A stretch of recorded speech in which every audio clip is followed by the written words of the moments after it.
এইবেলি ধুবুৰী লোকসভাত কোনো যুঁজ হ'ব বুলি আমাৰ মনে নধৰে। কাৰণ কিয় যুঁজ হ'ব?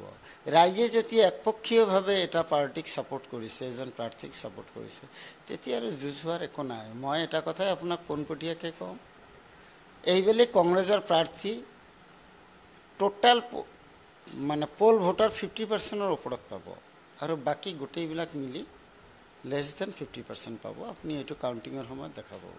এইবেলি প্ৰবল প্ৰতিষ্ঠান বিৰোধী ঢৌ আৰু তাৰ কেৱল লাগামবিহীন কথা, এজন সাংসদৰ মুখেৰে যিবিলাক কথা শোভা নাপায়, ঠিক তেনেকুৱা সাধাৰণ মানুহে মানে গ্ৰহণ কৰিব নোৱাৰা কেতবোৰ কথা কোৱাৰ কাৰণে তাৰ ইমেজটো একেবাৰে খুব তলানিত গৈ থাকিলে।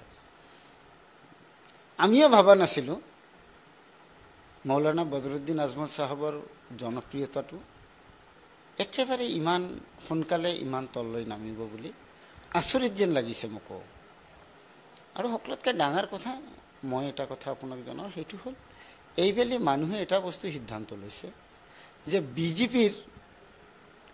বিজেপিৰ বিপক্ষে মানুহ ৰায় দিব বিচাৰিছে, আৰু বিজেপিৰ বিকল্প হিচাপে কংগ্ৰেছকহে গ্ৰহণ কৰিছে মানুহে। এইটো জানে যে বদৰুদ্দিন আজমল চাহাব এজন সাংসদ দিল্লীৰ সংসদত একো কৰিব নোৱাৰে, আৰু এজন মানুহে যেতিয়া একো কৰিব লগা নাই, আৰু বিশেষকৈ ধুবুৰী লোকসভাৰ যিবিলাক জ্বলন্ত সমস্যা, ইয়াত নিবনুৱাৰ সমস্যা আছে, ইয়াত গৰাখহনীয়াৰ সমস্যা আছে, ইয়াৰ কৃষকসকলৰ সমস্যা আছে।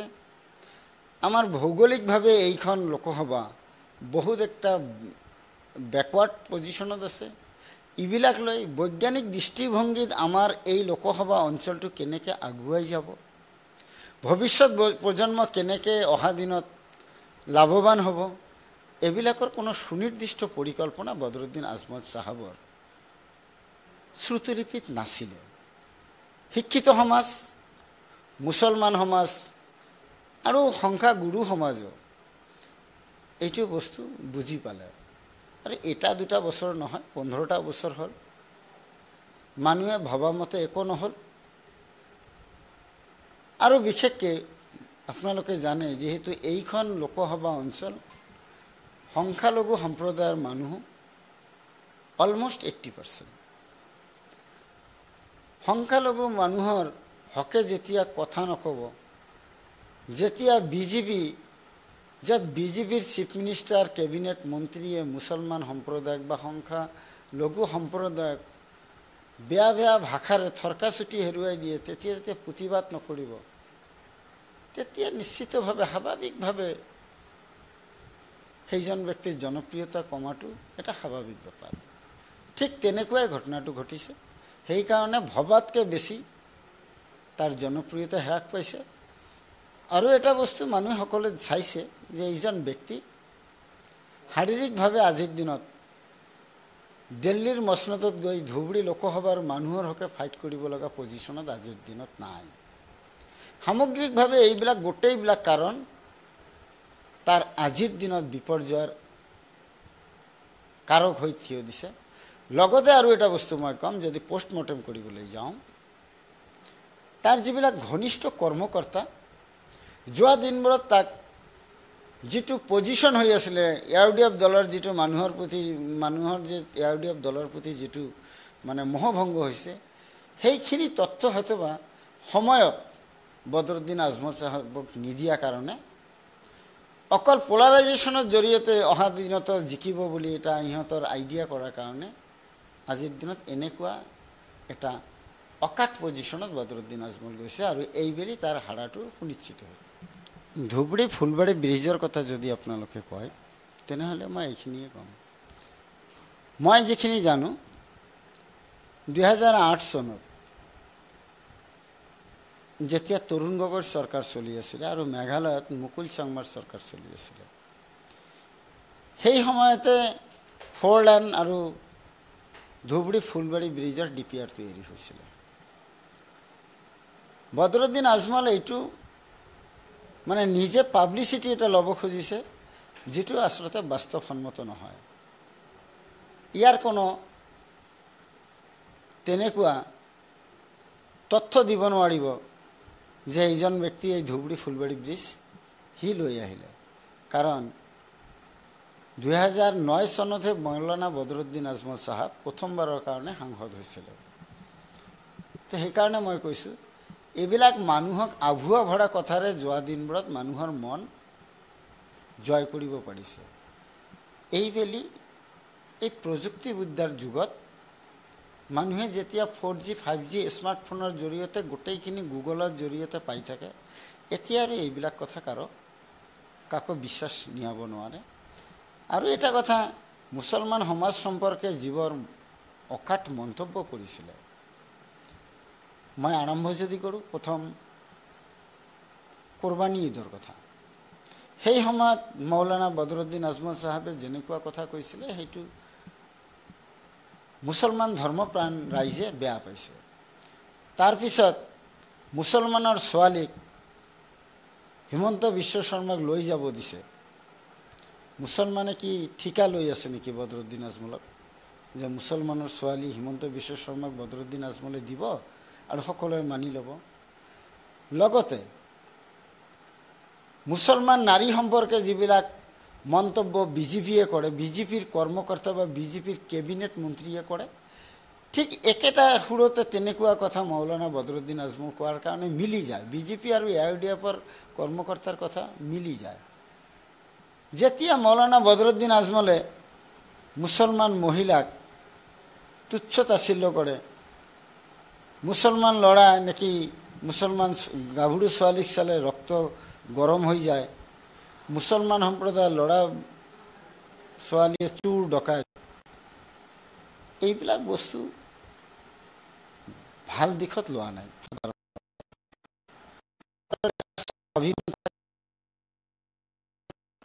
ব্যক্তিয়ে এইবোৰ কথা মানি ল'ব নোৱাৰে। সেইকাৰণে মূলতঃ মৌলানা বদৰুদ্দিন আজমলৰ প্ৰতি মানুহৰ যি গ্ৰহণযোগ্যতা সেইটো কমি গৈছে। আৰু এণ্টি ইনকামবেঞ্চিটোতো আছে। এইবিলাক বহুত কাৰকে কাম কৰিছে। এইবেলি আপোনালোকে চাব, নিৰ্বাচনৰ যিদিনা কাউণ্টিং হ'ব, ভবাতকৈ বেয়া ধৰণে বদৰুদ্দিন আজমল, মই কওঁ কোৱাটো ঠিক নহয়, সেই 3খন সমষ্টি যদি বাদ দিয়া হয়, বঙাইগাঁৱৰ এখন আৰু বৰপেটাৰ নতুন 2খন, এই 3খন সমষ্টি বাদ দিলে বাকী এৰিয়াটো যদি আপোনালোকে ভোট কাউণ্টিং কৰে, বদৰুদ্দিন আজমল এই আগৰ এৰিয়াটোত 3rd পজিশ্যন পাব। হয়তোবা বৰপেটা আৰু বঙাইগাঁৱৰ এই 3টা সমষ্টিৰ ভোট যোগ হ'লে হয়তোবা টানি টুনি 2nd পজিশ্যন পোৱাৰ সম্ভাৱনা আছে। তাতো মই যেন এটা সন্দেহ চাইছোঁ। আজিৰ দিনত পপুলাৰিটিৰ গ্ৰাফটো এনেকুৱা তললৈ নামিছে। মই যদি ঠিক এইটো প্ৰশ্নৰ উত্তৰ দিব যাওঁ, আমাৰ প্ৰাৰ্থী মহোদয় যেনেকৈ মেল সভাবিলাকত কৈ থাকে, প্ৰথম কথাটো হ'ল সমস্যা বহুত আছে, তাৰ ভিতৰত নিৰাপত্তা। আজিৰ দিনত মুছলমান, বিশেষকৈ সংখ্যালঘু সমাজে যি আজি নিৰাপত্তাহীনতাত ভুগিছে, এই নিৰাপত্তাহীনতাৰ পৰা যাতে নিৰাপত্তা পায়, তাৰ কাৰণে কংগ্ৰেছৰ প্ৰাৰ্থী ৰকিবুল হুছেইন চাহাবে প্ৰথম ষ্টেপটো ল'ব। তাৰপিছত মানুহৰ চোৱা পোৱাৰতো এটা কথা আছে। আমি ভাবোঁ ইণ্ডিয়া গঠবন্ধনৰ নেতৃত্বত ৰাহুল গান্ধী মহোদয়ে ভাৰতবৰ্ষৰ প্ৰধানমন্ত্ৰী হ'বলৈ গৈ আছে। আৰু যদি ইণ্ডিয়া গঠবন্ধনৰ যদি চৰকাৰখন আমাৰ আহে, তেতিয়া আমি নিশ্চিতভাৱে মৌলিক সমস্যা যিবিলাক আমাৰ আছে, বিশেষকৈ ধুবুৰীৰ, আৰু লগতে মই অকল ধুবুৰীয়ে নকওঁ, আমাৰ অসম বা নৰ্থ ইষ্টৰ আমাৰ এইজন প্ৰাৰ্থীয়ে জিকি অহাৰ পিছত নিশ্চিতভাৱে যি চৰকাৰখন হ'ব, সেই চৰকাৰখনত এজন ভাল মন্ত্ৰিত্ব পোৱাৰ সম্ভাৱনা আছে। আৰু এইখিনি যদি হৈ যায়, তেতিয়া খুব সোনকালে আৰু সুন্দৰভাৱে আমাৰ ইয়াৰ নিবনুৱা সমস্যা, গৰাখহনীয়াৰ সমস্যা, আমাৰ যিবিলাক আৰ্থসামাজিকভাৱে আমাৰ পৰিকাঠামো গঠনৰ প্ৰয়োজন আছে, শিক্ষা, কৃষি, স্বাস্থ্য, গোটেইবিলাকৰ ওপৰত নিশ্চিতভাৱে কাম কৰিব পাৰিব। আৰু আমাৰ ধুবুৰী এই নামনি অসমত যি অঞ্চলক চিফ মিনিষ্টাৰ মহোদয়ে কৈ থাকে যে বৰপেটা ধুবুৰীত গ'লে যেন কিবা বেলেগ ৰাজ্যত যোৱা বা দেশত যোৱা যেন সিহঁতৰ লাগে, তাৰ পৰা আমাৰ অঞ্চলৰ মানুহে নিশ্চিতভাৱে উন্নয়নৰ মুখ দেখিব আৰু আমি আমাৰ এই অঞ্চল উন্নত হ'ব বুলি এইজন বিশ্বাস কৰোঁ। আজিৰ দিনত কংগ্ৰেছীয়ে বিশ্বাস কৰে আৰু ধুবুৰী লোকসভা ৰাইজেও বিশ্বাস কৰে। সকলোৱে টিভিৰ মাজত এটা কথাই কৈছিলে যে ধুবুৰী জিকিব হ'লে ৰকিবুলৰ লেখীয়া এজন অভিজ্ঞ, পৌনত, তীক্ষ্ণ বুদ্ধিসম্পন্ন এজন প্ৰাৰ্থীৰ প্ৰয়োজন। ময়ো প্ৰতিটো নিউজ চেনেলতে কথাখিনি ৰাখিছিলোঁ। এইবিলাকক মই বাদ দিলোঁ। বদৰুদ্দিন আজমলক হৰুৱাব হ'লে প্ৰাৰ্থী যিকেইজন বিচাৰিছিলে সকলোৰে দ্বাৰাই সম্ভৱ আজিৰ দিনত, কিন্তু অংকটো বেছি সহজ হ'ব ৰকিবুল হুছেইনক প্ৰাৰ্থিত্ব দিলে। সেই হিচাপত আহিছিলে নামটো আৰু দলেও নিশ্চিত কৰিছিলে। আমিও, আপুনি আজি যদি চায়, মই মোৰ নিজৰ কথা কৈছোঁ, ৱাজেদ আলী চৌধুৰীৰ কথা কৈছোঁ, আফতাবুদ্দিন মোল্লা, আপোনাৰ একে ৰছিদ আলম, আপোনাৰ আব্দুল বাতেন খন্দকাৰ, প্ৰদীপ সৰকাৰ, যাদৱ স্বৰ্গীয়াৰী, জাকিৰ শিকদাৰ, আব্দুৰ ৰহিম আহমেদ, ৰছিদ মণ্ডল, সকলোৱে মানি লৈছিলে যে নহয়, ৰকিবুল হুছেইন হ'লে অংকটো সহজ হ'ব। কাৰণ ৰকিবুল হুছেইন চাহাবে যোৱা দিনবোৰত অকল সংখ্যালঘু নহয়, সংখ্যাগুৰু সম্প্ৰদায়ৰো। এইখিনি কথা আপোনাৰ মই সঁচা বুলিয়ে ভাবিছোঁ। এইকাৰণে যোৱা দিনবোৰত আমাৰ কংগ্ৰেছৰ কৰ্ণধাৰ কমিটিৰ যিবিলাক সন্মানীয় নেতা আছে, মানে যেনেকৈ মাইনৰিটি ভোটৰ বিভাজন হৈছে আৰু এইটোকে ভেটি কৰি বিজেপিয়ে পলাৰাইজেশ্যন গেম খেলি চৰকাৰ গঠন কৰি আছে।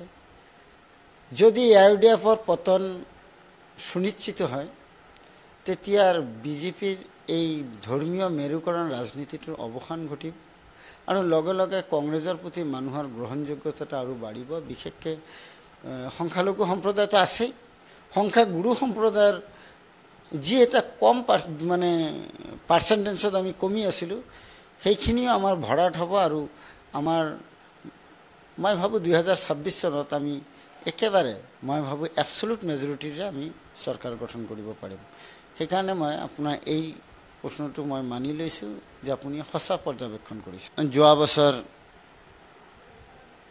গোটেই ভাৰতত যেতিয়া ভাৰত জোড়ো যাত্ৰা ৰাহুল গান্ধী মহোদয়ে কন্যাকুমাৰীৰ পৰা কাশ্মীৰলৈ কৰিছিলে, সমসাময়িকভাৱে অল ইণ্ডিয়া কংগ্ৰেছ কমিটিৰ নিৰ্দেশত আমাৰ অসমৰ সভাপতি ভূপেন কুমাৰ বৰাদেৱৰ নেতৃত্বত মোৰ সমষ্টিৰ ৰামৰায়কুটি সত্ৰ লগতে বেলগুৰি HS স্কুলৰ খেলপথাৰৰ পৰা ভাৰত জোড়ো যাত্ৰাৰ আৰম্ভণি হৈছিলে আৰু এই যাত্ৰা লাষ্টলৈ গৈ শদিয়াত গৈ সমাপন হৈছিলে। মানুহে ৰাহুল গান্ধীক নেতা হিচাপে গ্ৰহণ কৰিছিলে, ইফালে ভূপেন কুমাৰ বৰাদেৱৰ যি নেতৃত্ব তাকো মানুহে গ্ৰহণ কৰিছিলে। ঠিক তেনেকৈ ৰাহুল গান্ধী মহোদয়ৰ ভাৰত জোড়ো ন্যায় যাত্ৰা মণিপুৰৰ ইম্ফলৰ পৰা আৰম্ভ হৈছিলে আৰু সেই যাত্ৰা আমাৰ ধুবুৰী জিলাৰ মোৰ গোলকগঞ্জ সমষ্টিৰ বক্সিৰহাট, যিটো আমাৰ আসাম বেংগল বৰ্ডাৰ,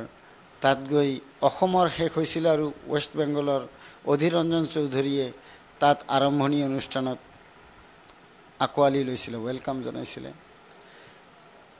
তো এই যে ৰাহুল গান্ধী মহোদয়ে 4000 কিলোমিটাৰ খোজ কঢ়া, প্ৰতিটো জাতি জনগোষ্ঠী অৰাজনৈতিক সংগঠনৰ লগত লগ কৰা, মত বিনিময় কৰা আৰু মণিপুৰৰ বদ্ধভূমি মই যদি ক'ব যাওঁ, য'ত ইমান হাহাকাৰ অৱস্থা হ'ল ইম্ফল, তাত য'ত নৰেন্দ্ৰ মোদী এদিনো নাহিলে খবৰ লোৱাৰ কাৰণে, তাৰ পৰা ভাৰত জোড়ো ন্যায় যাত্ৰা আৰম্ভ হোৱা আৰু ৰাইজৰ মাজেৰে অসমৰ বুকেৰে